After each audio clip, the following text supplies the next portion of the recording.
And I have a little bit to talk about her, and I hope I get this right. First, persistence has been her guiding star throughout her broadcasting career. Straight from college, she had the grand honor of being the Kaysen cowgirl dressed up in cowgirl getup for KSON, and I believe that's in San Diego. And she rode around in this flamboyant car, or I guess it was a pickup truck, but it was silver maroon, and she was giving out swag, actually, for the radio station. And then going back to, I guess, the newsroom, and then doing the afternoon news. And I was looking for a picture of that, Laura, and I couldn't find one. I can't imagine why. But after a bit, her persistence kicked in again.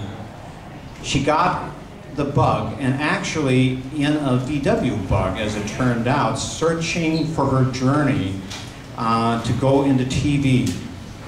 An early Phoenix TV interview didn't pan out quite the right way that she wanted it, because the parting words were, "Boy, you have a great radio face." That didn't help. Finally, she landed a job in the at a news position in Idaho Falls.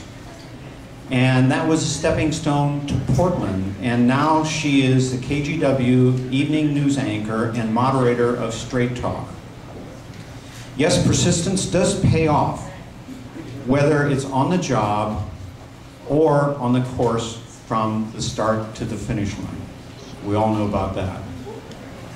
Her reporting has made a difference, direct difference in people's lives, literally saving and changing their lives, and also changing Idaho and Oregon state laws.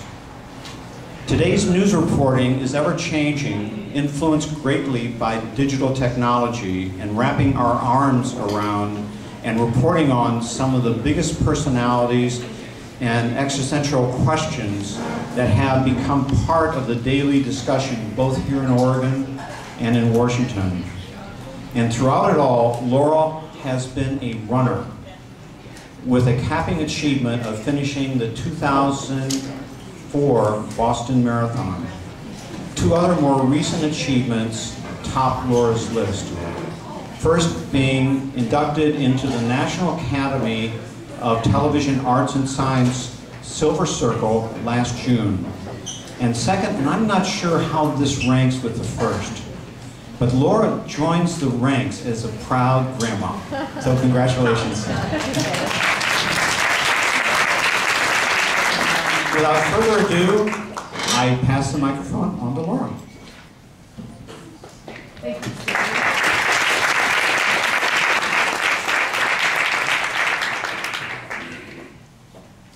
Get all my things organized here. Have some props. No case on cowgirl hats or anything like that. Thank goodness there isn't a picture. Thank you all so much for having me here today. It's such an honor. I look around, you guys all look marvelous. I see some running shirts. You look like you're probably amazing runners. I feel a little bit like a poser. I always thought of myself as a jogger, somebody who likes fun runs, not a real runner. That's someone more serious. That's an athlete. That's not me. But as I look at my life and I was preparing for tonight, I thought maybe being a runner means something else. So I want to give you a look at my journey from becoming a jogger to becoming a runner. Running's offered members of my family individually many things, to each something personal. It's also bound us together through different phases of our lives. It's offered challenges, inspiration, and comfort. And the camaraderie of running, and I know you all know about that, has introduced me to some wonderful people who become friends, some of whom are here today. I started jogging for fun and fitness as a teenager in high school. I'd run around the block in San Diego with my friends. Then when I went to UC Santa Barbara to college to lose the freshman 15, and I would run around a man-made lake at the UCSB campus as a stress reliever before finals. And then when I moved to Idaho for my first TV job to a place that I'd never been and didn't know anyone, I used to run along the Snake River to sort of fight off loneliness because running felt like a familiar friend and eased an anxious mind. I ran through much of my 4 pregnancies to stay in shape and also to prepare for childbirth. I also did the Nordic track. And I like to credit the running and the exercise and the discipline it takes for helping me through childbirth using the Lamaze breathing technique and no pain medication. But my husband would say I might have been a little cranky too. But it was my father-in-law who inspired long distance running. First he inspired my husband, then he inspired me, then he inspired all 4 of our children. And this is my father-in-law there on the left with the dark hat on. Bill Houlihan started running seriously when he was close to 60 years old. This is in Jackson Hole, Wyoming. And our family did a 10K with him. And that's when the running bug bit him. He decided he wanted to train for a marathon, and he decided to run the St. George, Utah Marathon. And as I was preparing for today, I asked him if he would write down some of his thoughts about running. And so he wrote this letter to me, sharing his thoughts about running and how it's affected his life. And he says he vividly remembers running across the St. George, Utah Marathon finish line with tears streaming down his face. And I imagine some of you have had a similar experience. He had such a great experience, he wanted to share that with my husband, Mike. He thought he might like to join him at the Portland Marathon the next year. And at this time we were living in Florida. And I think my husband Mike would tell you that he was not in running shape as far as a marathon goes by any stretch of the imagination. But doing a marathon with his dad became a goal. Mike couldn't run more than a few blocks down the street. But that experience that he wanted with his dad motivated him and lit a fire. So he got some good running shoes. He found a mentor at his job to train with him once in a while. And then when he'd go on long runs, the kids would sometimes accompany him on their bikes. The next year, 1999, he and Bill ran the Portland Marathon.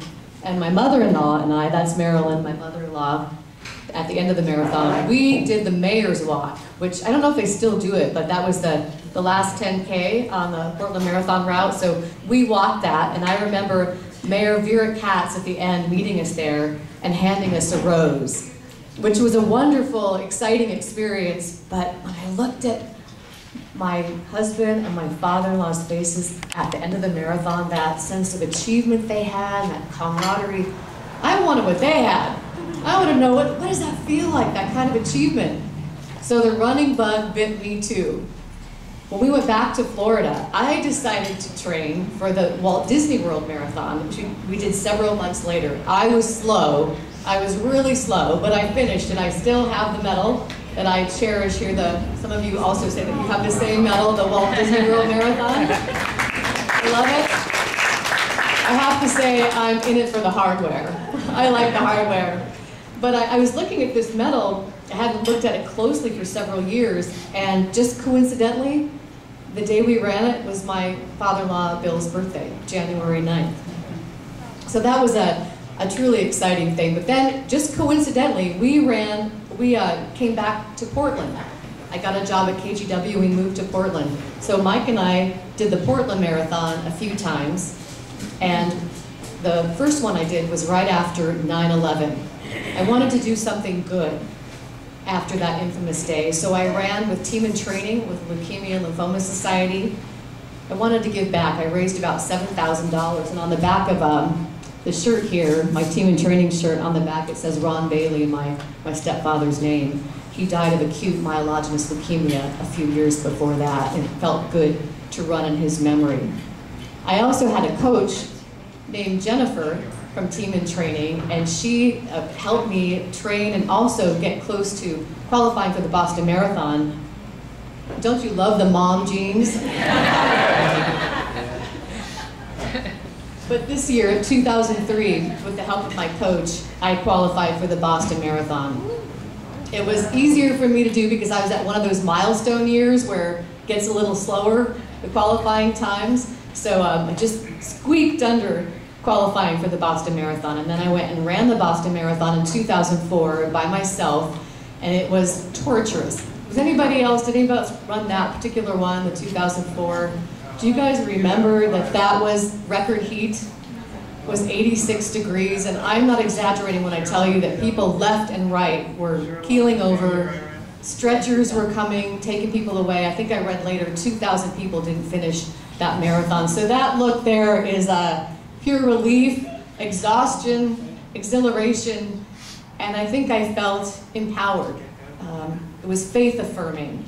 I felt like I pushed myself beyond the mental and physical limits that I thought were possible for me, and that served me later in life, I think. Two of our daughters, several years later, ran the Eugene Marathon and qualified for the Boston Marathon, and one of my daughters was, the one on the far left, was 4 months pregnant, so we went to cheer them all on at the 2017 Boston Marathon. Running has become a family affair for us. It started years ago with Race for the Cure, but as you know, with Race for the Cure, a lot of times you're not running too much, you're walking in the very beginning. But even my son, who really didn't like running very much, he tagged along with us. And then more recently, we've run Hood to Coast as a family twice. And we love, this is the Hood to Coast this year. And even my son, who didn't like to run, decided to do it because the year before, he was a super volunteer at Hood to Coast, and he decided it was probably easier to run. So, God bless the volunteers. Love you guys. I know some of you are going to get awards tonight. That we couldn't have these races without them, but he decided he was going to train and run that year. It was great to have him along. We had 6 of our immediate family, 1 son-in-law, 1 son-in-law-to-be, and 4 friends. Close to 30 hours in a van for our family, and a flat tire later. We felt the agony, and then of course, yes, the ecstasy of crossing the finish line together in Seaside. And that son-in-law-to-be married into this crazy running family 1 week later. I don't know if he wants to do Hood to Coast again, though. Bill just turned 80 years old. He's not running marathons anymore, but he still gets out to run. He ran that St. George, Utah marathon 10 times and Portland twice. He told me he believes the marathon is a great teacher. Are you willing to invest the time in training? Are you willing to push through the fatigue mile after mile when you train?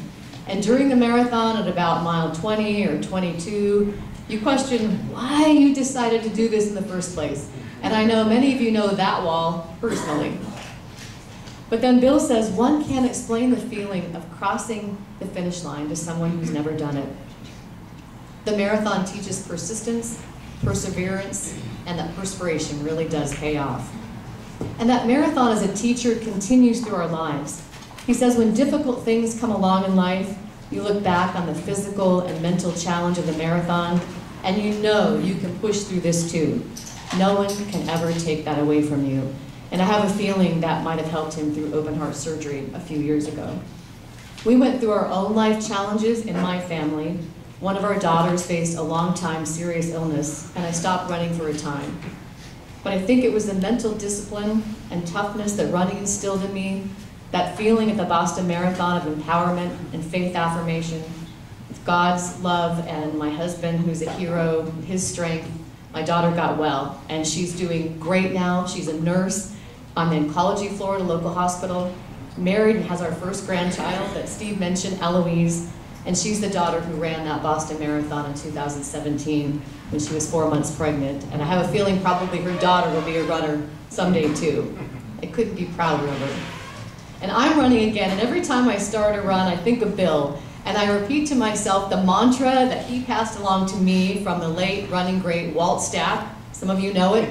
Start out slow and taper. That's me. It keeps me going. Running also played a role in some of my favorite stories, the most memorable stories at KGW.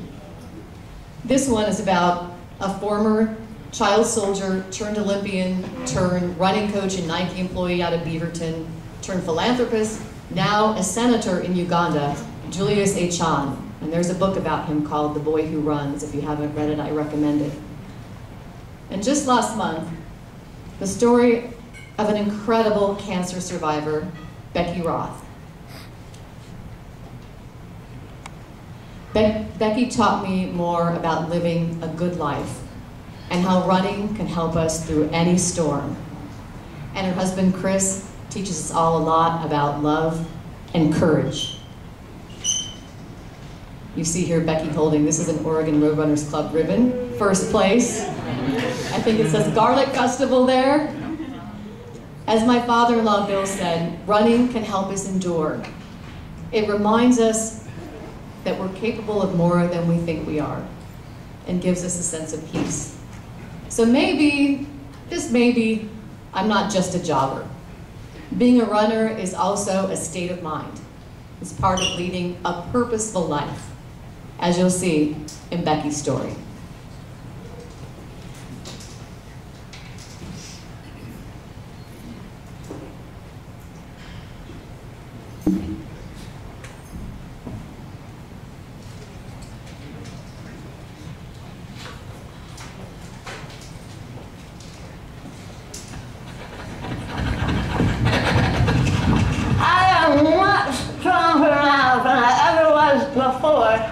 Becky Roth discovered strength she never knew she had.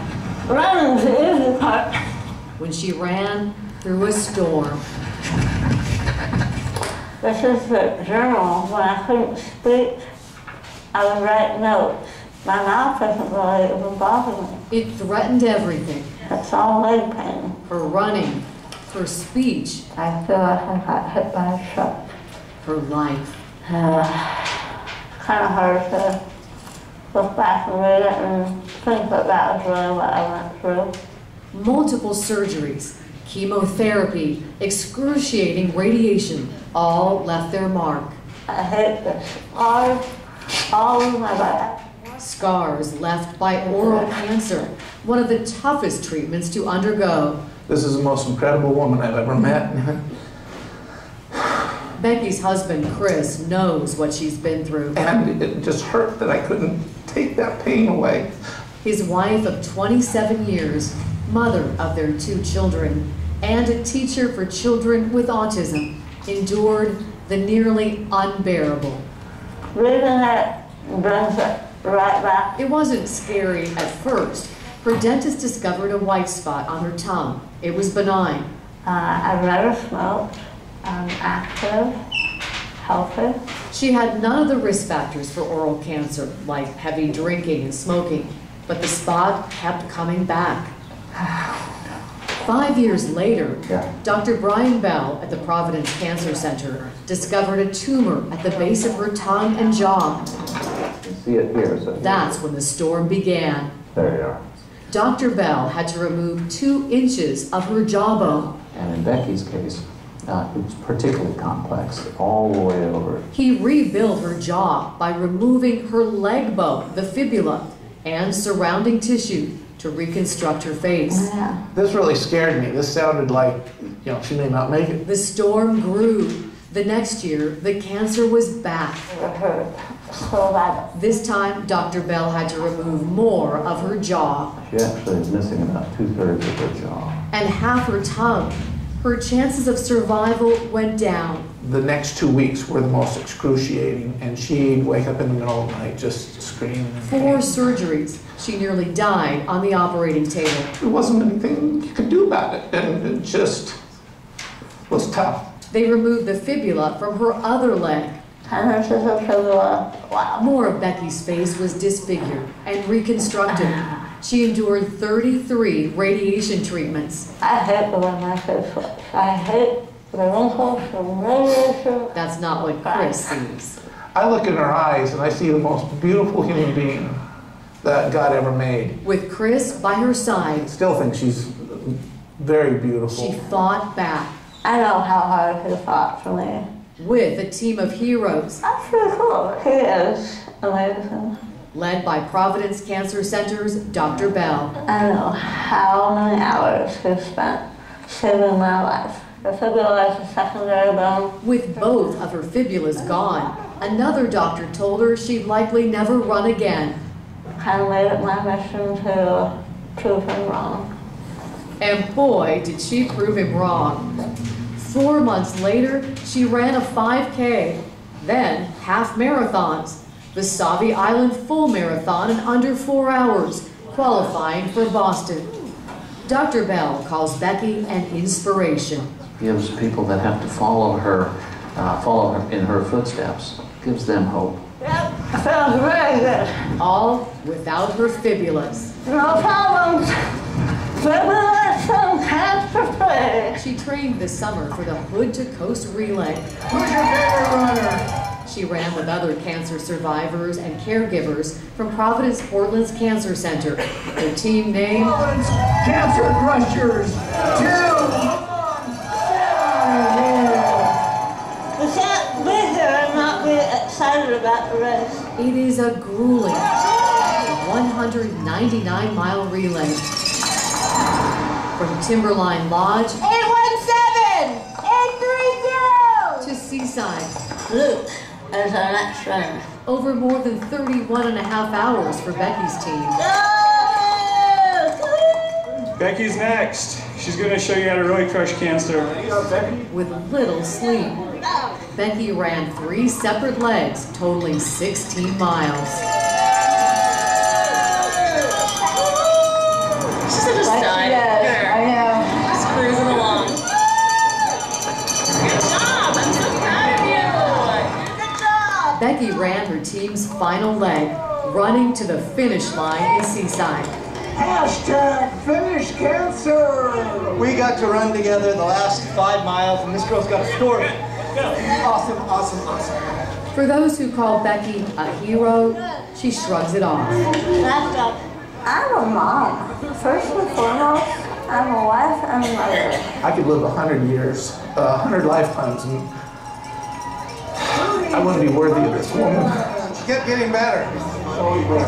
That's pretty good for what she's been through. About that storm, Becky keeps this quote close.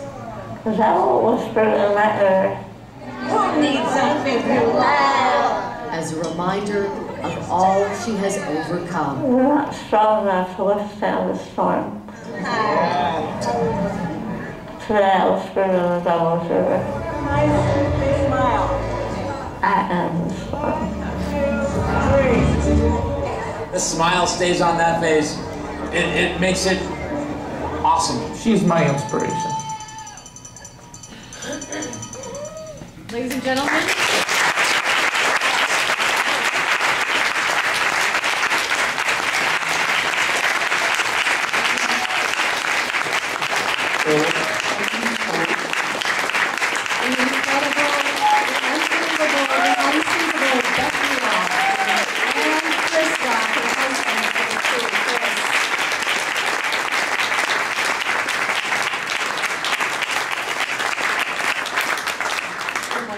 stay up here though. Chris, come on up here.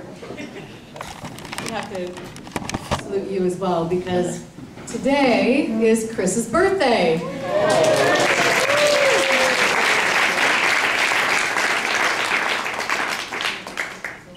So how about if we sing happy birthday? What do you think?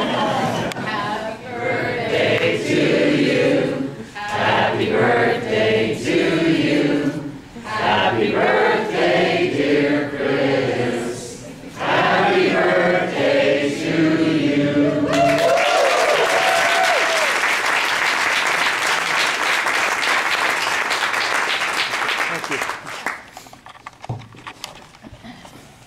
And for those of you that are looking for treat, I'm going beyond the dinner right now, but we always think of what's for dessert. There is a birthday cake. And for everyone else that's sitting over there, and I've already got my piece. But Laurel, I want you to come up here, if you would, please.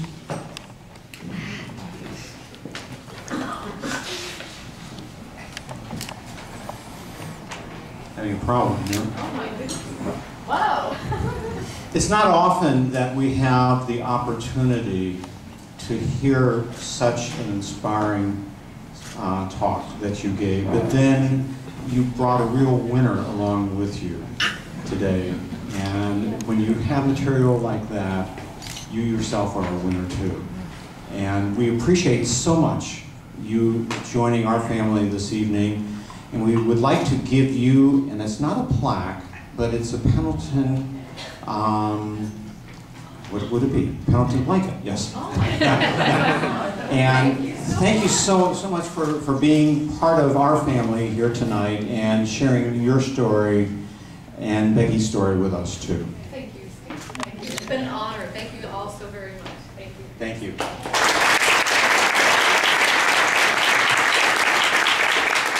For those of you that have been eyeing your food, I'm going to pass the microphone to Alan. But first, I'm going to throw out some socks for everybody, okay?